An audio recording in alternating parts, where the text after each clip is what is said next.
집사람에게 한번 인사하시겠습니다. 사랑합니다. 행복하세요. 한번 인사하시겠습니다. 사랑합니다. 행복하세요. 감사합니다. 지난주에는 같은 고린도전서 말씀을 가지고 모든 일을 맡은 자에게 구할 것은 충성이라고 하는 제하의 말씀을 드렸습니다. 오늘은 똑같은 고린도전서 말씀입니다만 모든 일을 사랑으로 행하라는 말씀으로 은혜를 받고자 합니다. 다시 한번 우리 제목을 읽어보실까요? 모든 일을 사랑으로 행하라. 모든 일을 사랑으로 행하는 교회, 올 한 해 하나님께서 우리에게 주신 표입니다. 바로 이 말씀을 가지고 묵상하면서 한 해 동안 사랑을 실천하는 저와 여러분들이 될 수 있기를 바랍니다. 오늘 말씀을 가지고 왜 우리가 사랑해야 되는지 네 가지 대주로 요약을 하면서 이제 제목 설교로 말씀을 나누려고 합니다. 왜 우리가 서로 사랑해야 됩니까? 첫 번째로 하나님은 사랑이시기 때문에 그렇습니다. 요한일서 4장 16절에 하나님이 우리를 사랑하시는 사랑을 우리가 알고 믿었노니 하나님은 사랑이시라 그랬습니다.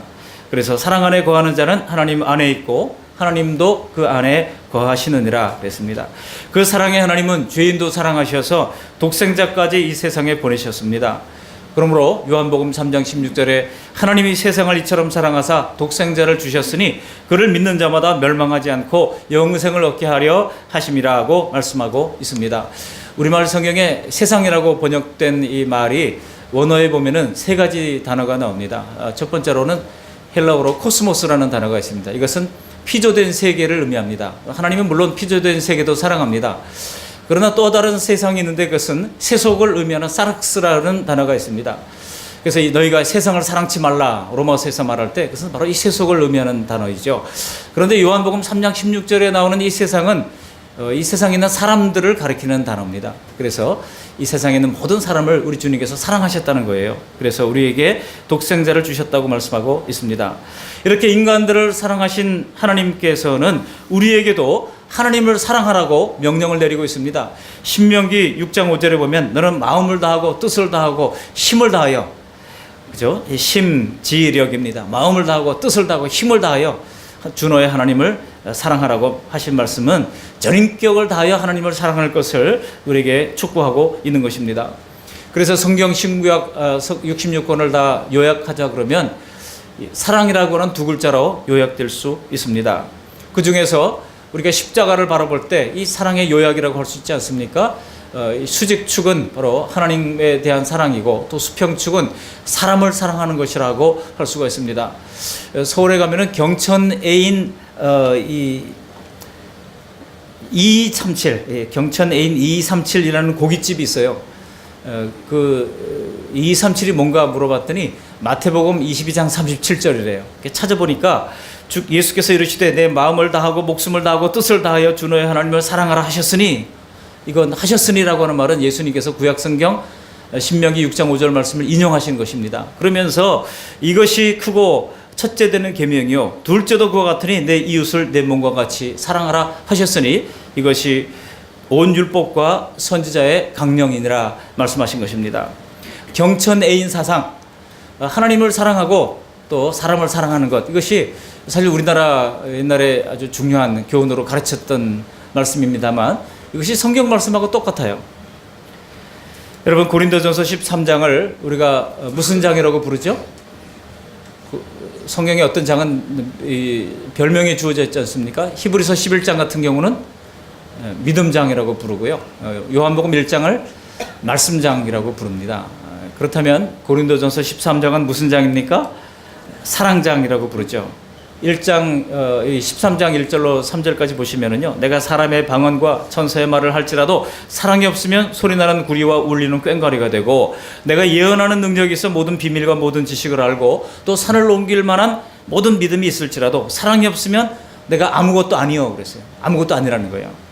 그리고 내가 내게 있는 모든 것으로 구제하고 내 몸을 불살하게 내어줄지라도, 구제하면서도 사랑으로 하지 않을 수 있다는 겁니다. 구제를 한다 할지라도 사랑이 없으면 아무 유익이 없다고 말씀하고 있습니다. 여러분, 인생에서 사랑을 빼면 뭐가 남습니까? 인생 빼기 사랑, 나땡입니다. 아무것도 없습니다.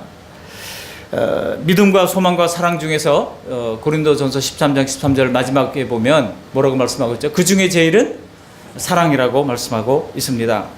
사도 바울은 이미 고린도전서 13장을 통해서 이렇게 사랑의 교훈을 여러 번 말씀해 주었습니다. 특별히 고린도전서 13장 4절로 7절까지 보시면은 이 사랑의 15가지 특징을 소개를 하고 있습니다. 오래 참고 온유하고 시기하지 않고 또 자랑하지 않고 교만하지 않고 무례히 행치 않고 자기의 유익을 구하지 않고 성내지 않고 악한 것을 생각하지 않고 불의를 기뻐하지 않고 진리와 함께 기뻐하고 모든 것을 참고 모든 것을 믿고 또 모든 것을 바라며 모든 것을 견딘다. 이 15가지를 얘기하는 가운데 자세히 카테고라이징을 해보면은요, 그 중에 4개가 인내에 관한 거예요. 모든 것을 참는데요. 여러분, 한 가지도 참기 어려운 시대에 모든 것을 참는다는 거 참 어려운 일입니다. 근데 모든 것을 참는 건 한 번은 할 수 있지 않겠습니까? 그런데 모든 것을 참는 것을 한 번만 하는 게 아니라 뭐라고 말씀하고 있습니까? 이 모든 것을 참는 것이 아니라 오래 참고라고 말씀하고 있습니다. 모든 것을 한 번만 하는 게 아니라 모든 것을 오래 참는 거, 이거 내 힘으로 할 수 없어요. 성내지 않는 거, 이거 인내에 관한 것이고, 또 모든 것을 견디는 거, 이것도 인내에 관한 것입니다. 사랑은요, 끝까지 인내만 하는 것입니다. 우리 교회가 작지만 여러 선교사님들에게 후원을 하고 있습니다만 한 달에 뭐 거의 100만 원 가까이 나갑니다. 작은 개척교회가 그거 할 때마다, 예산 짤 때마다 막 이거 또 해야 되나 하는 참 쓰림이 있어요. 이거를 참 우리도 어려운데 그런 생각이 들잖아요. 여러분, 견뎌야 됩니다. 사랑을 하려면은 견딜 수밖에 없는 것입니다. 오래 참고 견딜 수밖에 없는 것입니다. 또 그들의 입장을 생각해 보면 안 할 수가 없어요. 빼려고 생각하다가 참 고민이 될 때가 있습니다.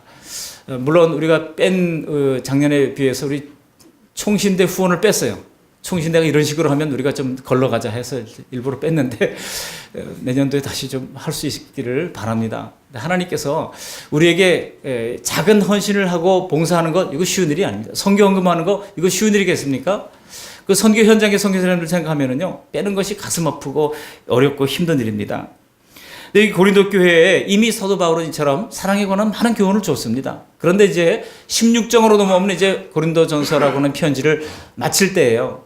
이 마감하는 부분에서 또다시 오늘 본문에 있는 말씀처럼 모든 일을 사랑으로 행하라고 또다시 강조를 하고 있는 겁니다. 왜 그럴까요? 당시 고린도 교회가 너무나도 사랑이 없었기 때문에 이런 말씀을 한 것입니다. 당시 고린도 교회는 우리가 지난주에 봤던 것처럼 파당이 있었잖아요.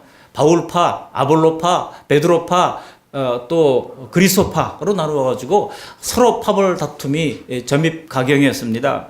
그런데다가 신비한 은사주의자들이 뭐 예언을 받았다, 신령한 꿈을 꿨다 하면서 바울의 지도력을 무시하는 사람들이 있었습니다. 거기다가 또 음행의 문제가 있었으니 교회가 초토화된 상태였습니다.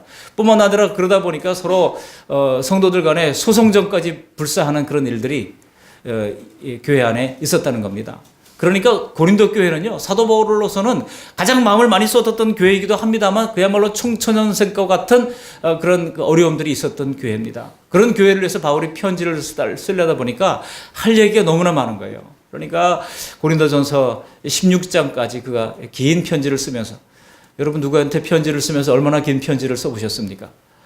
한번 고린도전서 한번 써보세요. 얼마나 긴가를 알 수가 있을 겁니다. 그러니 그 어지러운 교회를 위해서 바울이 편지를 쓰면서 첫째도 사랑, 둘째도 사랑, 서로 사랑해라. 제발 좀 그만 좀 싸우고 사랑해라. 그 편지를 썼던 것입니다. 우리 주님께서 원하시는 것은 일 잘하는 교회가 되기를 원하지 않고 서로 사랑하는 교회가 되기를 원합니다. 그래서 여러분, 진리가 중요합니다만 진리와 은혜 이런 말이 없어요. 성경의 순서는 언제나 은혜와 진리가 충만하더라 그랬지, 항상 은혜와 진리, 은혜가 앞서가야 하는 것입니다. 은혜라고 하는 자전거의 두 바퀴가 있는데 은혜와 진리인데, 은혜가 먼저 이제 방향을 결정하는 앞바퀴라고 하는 겁니다. 교회는 항상 은혜가 지배를 해야 되고 그 다음에 진리가 따라와야 되는 것입니다. 진리를 포기하면 안 돼요. 그러면 이단으로 갈 수 있어요. 항상 진리가 중요합니다. 그러나 진리를 앞세웠던 에베소 교회를 향하여 사도 요한이 뭐라고 그랬습니까? 너희가 첫사랑을 잃었다라고 경계를 하지 않습니까? 진리만을 자꾸 하다 보면은요, 진리만을 자꾸 주장하다 보면은 다 틀린 거예요. 틀린 거 정죄하게 되고, 그래서 첫사랑을 잃었다고 하는 냉엄한 판단을 받을 수밖에 없는 것입니다. 주님이 정말로 원하시는 것은 일 잘하는 것이 아니라 사랑입니다. 제가 대학생 때 영어 문고판으로 챈 조그만 책들을 읽는 붐이 일었던 적이 있었습니다. 그럴 때 읽었던 책이 에리 프롬의 The Art of Love라고 하는 책, 사랑의 기술이라는 책입니다. 그 책에 보면은 사랑의 5가지 특징을 소개하고 있지 않습니까? 사랑의 5가지 특징 중에 첫 번째가 케어라고 하는 거예요. 서로 소위 관심이라는 겁니다. 사랑하면 할수록 관심이 많다는 겁니다. 사랑하면 할수록 그 사람이 무슨 안경을 썼는지 무슨 옷을 즐겨 입는지 다 꿰고 있어요. 관심을 가지고 있기 때문에. 근데 관심이 없으면은 아무리 비싼 옷을 입고 있어도 눈에 들어오지 않습니다. 사랑이 없으니까. 사랑하는 사람은 이렇게 관심을 가진다는 겁니다. 그리고 두 번째가 understanding이라고 얘기합니다. 이 말은 여러분 under라고 하는 말과 stand라고 하는 단어가 합성된 단어잖아요. 뭐뭐 밑에 뭐뭐 아래에 서보는 겁니다. 상대방 입장에 서보는 거예요. 상대방 입장에 서보는 거, 이게 이해입니다. 그래서 사랑하는 사람일수록 상대방 입장을 이해한다는 겁니다. 또 세 번째, 사랑하는 사람은 바로 책임을 진다는 거예요. responsibility라고 그랬는데 그 response라는 단어와 ability라는 단어의 합성어입니다. response는 몸에 대한 반응하다라는 뜻이고 ability는 능력입니다. 그러니까 상대방의 필요에 반응하는 능력이 책임이에요. 상대방이 지금 어려워요? 그러면은 뭐 예를 들어 병에 걸렸어요. 그러면 병원에 들쳐업고 가는 것이 책임이잖아요.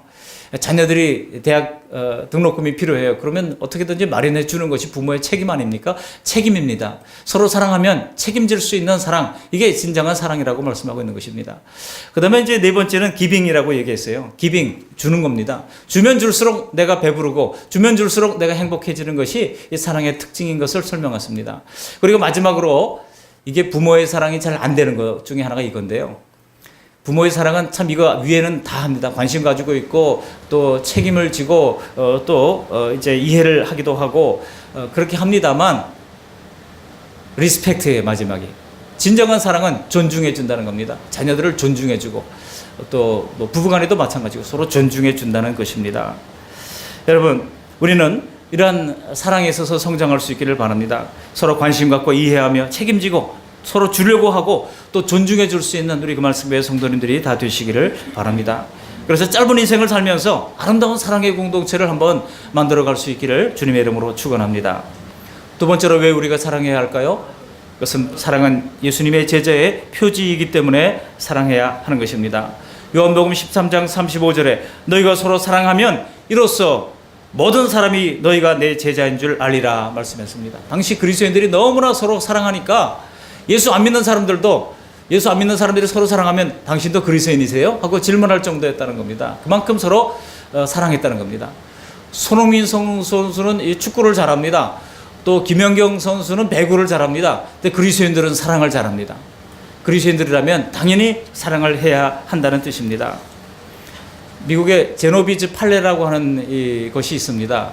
이 제노비즈라고 하는 여성이 뉴욕 퀸즈에서 이제 무참하게 살해되는 비극적 사건이 있었습니다.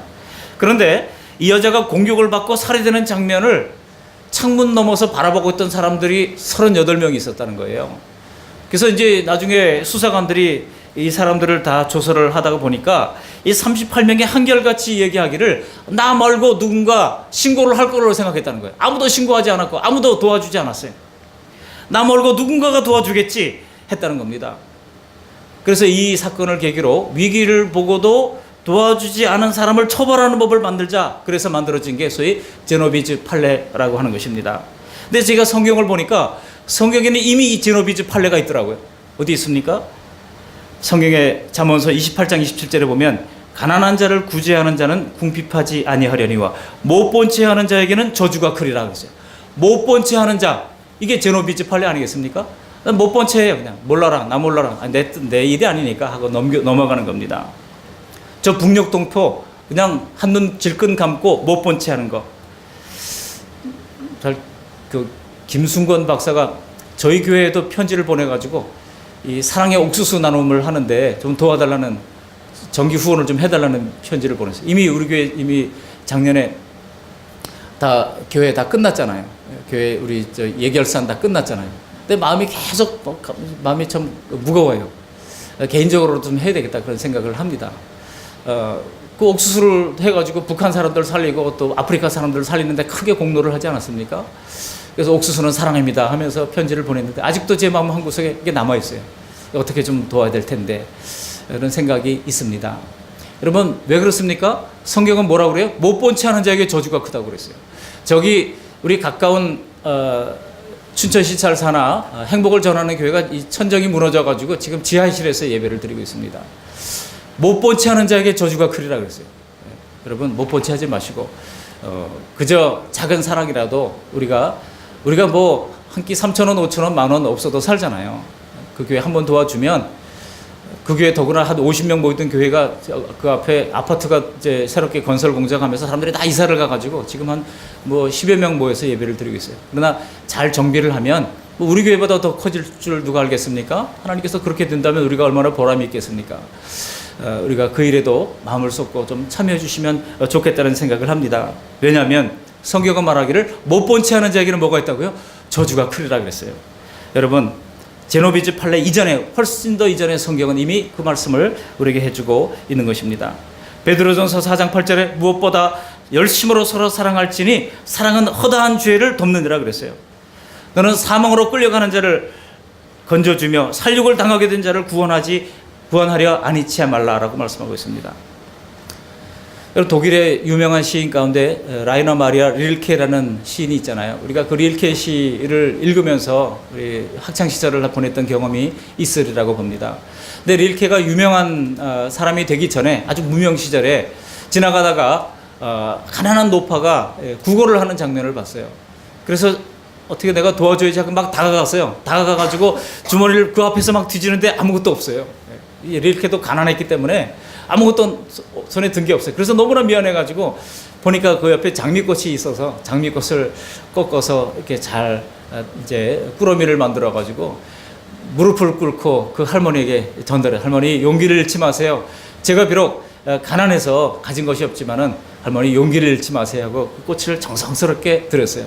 그랬더니 그 할머니가 눈물을 흘리면서 나를 이렇게 인간 대접해 준 사람이 없었다는 겁니다. 그러면서 내가 그 어떤 선물보다도 가장 큰 선물을 받았노라고 그 자리를 떠났다는 거예요. 여러분 그 할머니는 지금까지 많은 사람들로부터 그야말로 하대를 받고 천대를 받아왔습니다. 그러나 그 젊은 청년 릴케로의 그 사랑으로 말미암아 새로운 인생의 전기를 만들게 되었다는 겁니다. 야고보서 1장 25절에 자유롭게 하는 온전한 율법을 들여다보고 있는 자는 듣고 잊어버리는 자가 아니요 실천하는 자니 그랬어요. 실천하는 자니 이 사람은 그 행하는 일에 복을 받으리라. 사랑의 출발은 관심입니다. 상대방을 진심으로 배려하는 것입니다. 예수님께서 우리에게 명하신 새 계명은 사랑의 계명입니다. 그래서 우리는 예수님 안에서 하나님을 사랑하고 이웃을 사랑하면서 또 우리 주님께서 말씀하신 것처럼 원수까지라도 사랑해야 하는 것입니다. 근데 솔직히 이게 내 힘으로 됩니까? 안 되잖아요. 그렇기 때문에 우리가 기도해야 됩니다. 성령님께 기도해야 됩니다. 성령님께서 도와주시도록 기도할 필요가 있습니다. 우리가 그리스도의 명령에 순종해서 사랑을 실천하려고 애를 쓸 때 원수도 변하여 친구가 되는 역사가 일어납니다. 잠언서 6장 7절 말씀이에요. 사람의 행위가 여호와를 기쁘시게 하면 그 사람의 원수라도 그로 더불어 화목하게 하시느니라. 누가 화목하게 하십니까? 하나님이 화목하게 하시는 거예요. 우리가 먼저 움직이고 순종하려고 하면 하나님께서 원수도 변하여 화목하게 만들어 주신다는 것입니다. 그러니까 먼저 하나님을 기쁘시게 하는 그 저와 여러분들이 될 수 있기를 바랍니다. 하나님을 기쁘시게 하는 것은 하나님의 사랑, 이웃 사랑을 우리가 하는 것입니다. 우리 종교개혁가 장 깔뱅 시절에 이 브라더 로렌스라고 하는 사람이 있었습니다. 같은 수도사로서 수도원에 있었던 사람인데요. 요즘 그 브라더 로렌스를 조명하는 책들이 많이 나와가지고 이 로렌스 형제에 대한 책들이 많이 회자되고 있습니다만 이 브라더 로렌스가 제일 먼저 수도원에 가서 맡은 일이 주방 봉사를 하는 일이었잖아요. 그 주방 봉사를 하는데 너무나 기쁨과 즐거움과 감사로 봉사를 하니까 많은 사람들이 그 로렌스를 칭찬을 했어요. 식당 갈 때마다 즐겁다. 로렌스 때문에 즐겁다. 그러니까 같은 수도사들 중에 일부가 시기를 하면서 얼마나 그럴까 한 1, 2년 하다가 그만두겠지. 제풀에 넘어지겠지 했어요. 그런데 이게 5년이 가고 10년이 가도 변함없이 그렇게 헌신하면서 사랑을 하는 겁니다. 사람들을 즐겁게 하고 기쁘게 하고 행복하게 하는 거예요. 저도 이렇게 강단에서 이렇게 이 설교를 하면서 여러분들이 설교 듣는 표정을 봅니다. 또 찬양을 하는 표정을 봅니다. 공개를 해도 되겠는지 모르겠습니다만 이 찬양을 할 때 제가 은혜를 받는 우리 박예숙 집사님 계세요. 얼마나 이 찬양을 하는데 하나님을 정말 찬양하고 싶어서 찬양하는지 몰라요. 그 모습 보면서 제가 정말 은혜를 받아요. 여러분, 우리가 하나님을 사랑하면 사람들에게 그 사랑하는 모습이 흘러 넘치게 되어 있습니다. 하나님을 정말 사랑하는구나. 찬양이 정말 간절함으로 부르는구나. 그런 것들이 느껴집니다. 로렌스 형제가 그렇게 하니까 사람들이 찾아왔어요.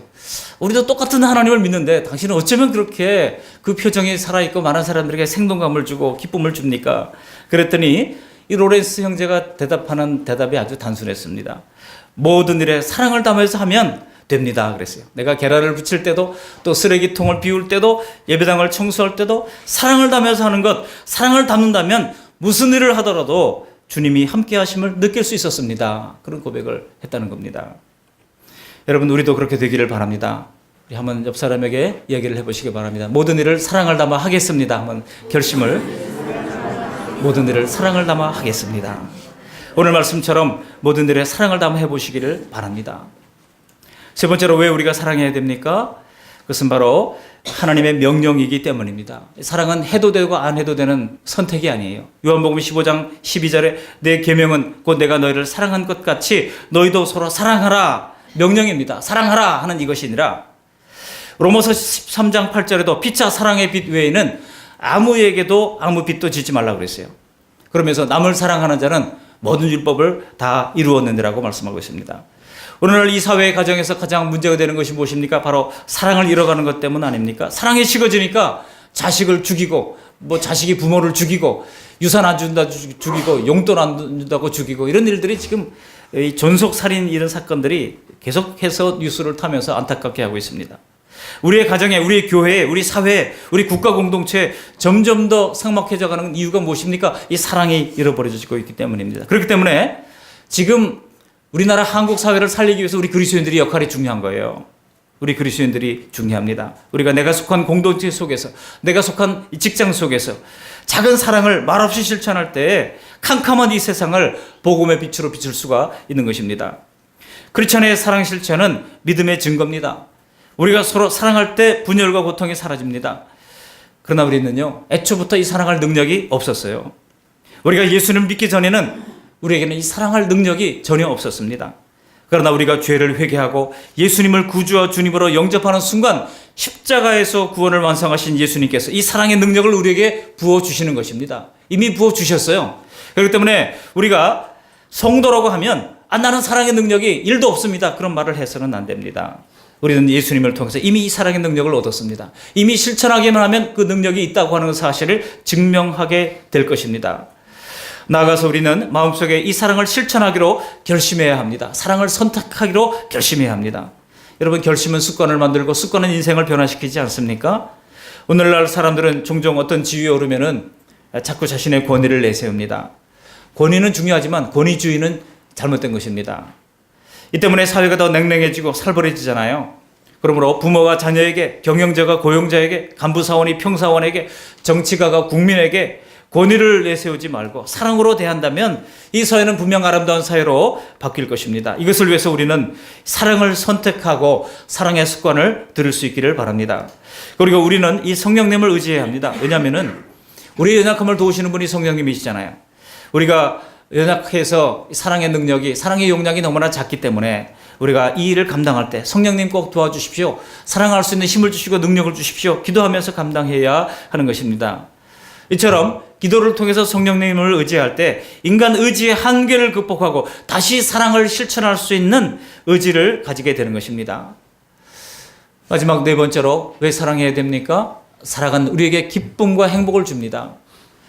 사랑은 우리에게 기쁨을 줍니다. 그러나 미움은 우리를 억압하고 미움은 우리를 파괴합니다. 우리가 이 사랑을 간직하고 살아갈 때 어떤 시련을 당한다 할지라도 힘과 용기와 소망을 가지고 살아갈 수 있는 것입니다. 많은 사람들이 인간적 사랑만을 찾고 있어요. 또 사랑받을 것만 헤아리고 있어요. 왜 나를 사랑해 주지 않습니까? 라고 이 사랑하라고 하는 말씀을 자기에게 적용하지 못하고 다른 사람에게 적용하는 우를 범합니다. 인간의 사랑은 이해 여부에 따라서 얼마든지 하루아침에 뒤바뀔 수 있습니다. 그러나 우리 주님의 사랑은 영원히 변치 않는 불변의 사랑인 것입니다. 이보다 더 위대한 사랑은 없습니다. 그러므로 예수님의 사랑을 소유한 사람은 언제나 삶의 기쁨을 가지고 소망에 찬 삶을 살아갈 수가 있는 것입니다. 하지만 이 사랑을 소유하지 못한 사람은 아무리 호화로운 집에서 호의호식하며 산다 할지라도 기쁨의 삶을 살아갈 수가 없는 것입니다. 사랑의 하나님께서 우리에게 주신 가장 위대한 선물, 이것이 바로 사랑이라고 하는 것입니다. 그러므로 우리는 예수 그리스도 안에서 거듭나서 이 선물을 받고 실천함으로 말미암아 가치 있는 삶, 소망이 넘치는 삶을, 명품 인생을 살아갈 수 있는 저와 여러분들이 될 수 있기를 바랍니다. 고린도후서 2장 8절에도 바울이 또 이 고린도 교회에 권면하는 거예요. 그러므로 너희를 권하노니 사랑을 그들에게 나타내라 그랬어요. 사랑을 그들에게 나타내라. 그들이 누굽니까? 안 믿는 주변의 사람들이에요. 사랑을 믿지 않는 사람들에게 나타내라고 말씀하고 있습니다. 요한일서 3장 18절에 자녀들아 우리가 말과 혀로만 사랑하지 말고 오직 행함과 진실함으로 하자 그랬어요. 여러분, 이런 말씀들의 무게가 느껴지십니까? 그러므로 이 땅에 살아가는 1차적인 목적이 많은 재산, 높은 지위를 얻는 것이 아닙니다.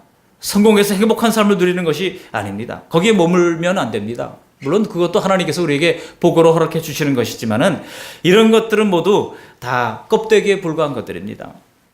진정한 삶은 사랑에 관한 것이고 하나님과 다른 사람들과의 관계를 키워나가는 것입니다. 정말 하나님을 사랑하고 이웃을 사랑하는 것, 이것이 믿는 자의 가장 큰 삶의 목적이라면 그 목적은 오직 사랑을 실천함으로 행할 수가 있는 것입니다. 그러므로 내 욕심, 내 생각, 내 계획 내려놓고 오늘 내게 주시는 하나님의 사랑을 감사하며 모든 일을 사랑으로 행할 수 있는 저와 여러분들이 될 수 있기를 바랍니다.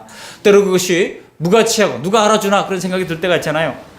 어리석다고 느껴질지라도 그 모든 일을 우리가 꾸준히 성실함으로 감당해 나가다 보면 결국 그것이 나에게 가장 큰 선물이 된다고 하는 것을 깨닫는 순간이 있을 것입니다. 지금 당장은 우리 안에 줄 수 있는 사랑의 마음이 부족할지라도 이 사랑의 두레박을 하나둘 퍼올리다 보면 우리의 사랑의 샘은 더 깊어지고 더 풍성해지는 것을 체험하게 될 줄로 믿습니다. 말씀을 정리하면서 이 찬송가 220장 우리 1절 찬송을 한번 하시면서 말씀을 정리하고자 합니다. 우리 찬송가 220장 1절만 찬송하시겠습니다. 가사가 너무 좋지 않습니까? 사랑하는 주님 앞에 형제자매 한자리에 크신 은혜 생각하며 즐거운 찬송 부르세. 내 주 예수 본을 받아 모든 사람 내 몸같이 환난 근심 위로하고 진심으로 사랑하세요. 우리 1절 찬양하시겠습니다.